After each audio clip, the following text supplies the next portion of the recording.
Bismillahirrahmanirrahim. Let us calculate the dimensions of velocity v. We know that the velocity is defined as velocity is equal to displacement divided by time. It is defined as time rate of change of displacement. We can also write it as velocity v is equal to displacement d divided by time. Here d is symbol for displacement and t is the symbol of time. Now the dimension of velocity v will be equal to the dimensions of displacement d divided by dimensions of time t. We know that for the dimensions the symbol of square bracket is used. So this velocity v enclosed within this square bracket represents the dimension of velocity v.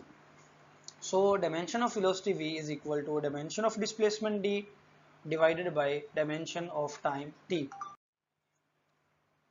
As we know that displacement is basically length, so the dimension for length is capital L and the dimension for time is capital T.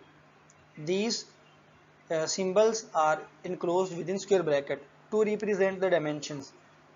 Now this T, which is in the denominator, when it comes in the numerator, the sign of its power is reversed. So this square bracket becomes, the power of this square bracket becomes minus 1. This is the power of square bracket minus 1.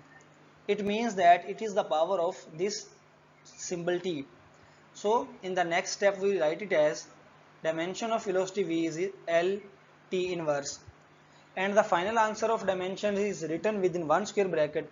So our final answer becomes the dimension of velocity v is equal to L T inverse.